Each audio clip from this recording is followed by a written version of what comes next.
Hi, my name is Catherine Martinez-Schoof, and I am doing the sheep heart dissection. So the first thing that we want to do is we want to look at the outside of the heart and to identify all of the structures we can see before we cut into the heart. So what you can't really see about this one as well, but the heart is covered with what's called pericardium, and it's around the whole thing, and it essentially protects the heart. But the other things that we can see from here, if you look right here, across this way, it is a sulcus in the heart, right here, and it's called the intraventricular sulcus, there we go, sulcus, which means that we can see down here, this would be the left ventricle and the left atrium, and then this would be the right ventricle and the right atrium right here. So that's what we see. So when you're looking at a heart, it's like this. This would be the front of the heart. You can also see, if you see right here on the front of the heart, there's this big piece, and this is the superior vena cava. So veins have less, if you notice, it's kind of squished. This one right here is the aorta. The aorta is right there. And if you could see, arteries need a lot more pressure. They hold a lot more pressure, so they have to have thicker walls to them. So this is a thicker wall right here, and they also hold their shape. So that's a way that you can absolutely tell an artery from a vein, is that the arteries are thicker and hold their shape. See how it's round? And then this one is the vein. It's the superior vena cava, and it's kind of squishy and a little bit more malleable. So that's what we can see on those. These right here, so in the sulcus is all of these veins and arteries that go to actually provide the nutrients and everything that's needed for the heart muscles in and of themselves. So they don't go to other places. They specifically feed the heart muscle here. So that's pretty much what we can see. As far as the structure of the heart, this is what's considered the base of the heart. And then the B here is considered the apex of the heart. So now we're going to cut into it, and we're going to look at all of the different ventricles and atriums and all of those things. So let's cut right into it.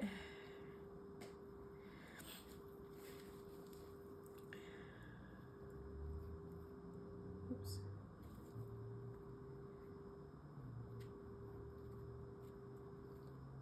So one of the videos I watched, there was a guy, he called it his Friday the 13th knife, and it was ginormous, and I could see why, because with a little knife like this, it's a little bit harder to do.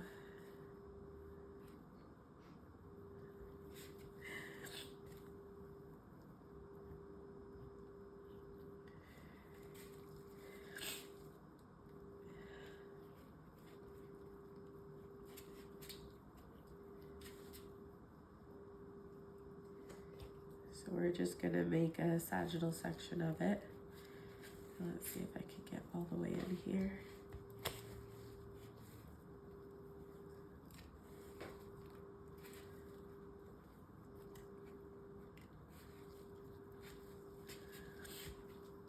Almost there.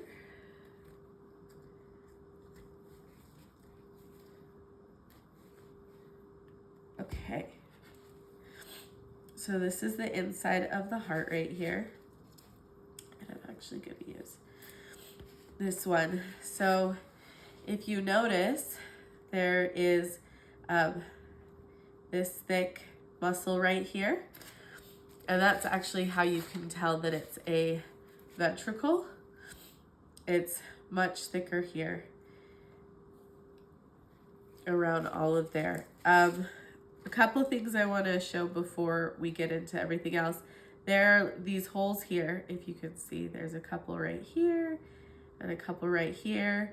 Those are the coronary arteries, which are the ones that feed the heart. So that's what those are right there. So because I know that the left ventricle is responsible for pumping blood into the body, the oxygenated blood into the body, it's actually thicker. So when we put them back together, so this side would be the left ventricle. And as you can see, it's there. So this right here is the left ventricle.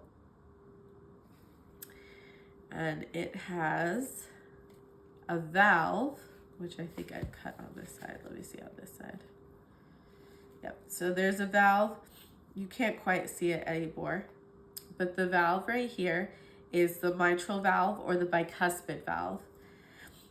And the bicuspid valve goes to the left artery, which is right here. If you can see it, the left atrium. The left atrium right here then goes to the aorta, which is this one right here. So we have the left ventricle. It goes through the mitral valve into the left atrium, and then it goes into the aorta, which then goes to the rest of the body. So that's the first part. The second part is we have this right here. This is the right ventricle. It's much smaller because it deals with deoxygenated blood and it's pumping to go to the lungs. So we've got the right ventricle, and it has, let's see if I can push it through here. If we look this way, it goes, it has a valve that goes into the right atrium. And the right atrium, it goes through a valve called the tricuspid valve, and it goes straight through into this inferior and superior vena cava. So those are the parts of the heart that we needed to identify, but I wanted to go over how they get there. So essentially, if blood is coming from the body, so deoxygenated blood is coming, it comes through the superior and inferior vena cava. So it comes through the vena cava and it goes in to the right atrium, which is right here. That right atrium, it goes in there, and as it relaxes, it goes through the tricuspid valve and goes into the right ventricle. From there, it goes and gets pushed out through the pulmonary artery, which is right here, the pulmonary artery, and it goes to the lungs. Once it's in the lungs, it does all the things the alveoli switch it, and there's an exchange of gas, and it comes back into the heart, oxygenated through the pulmonary vein. And the pulmonary vein goes into the left ventricle. The left ventricle goes through the mitral valve, and then it goes to the left atrium.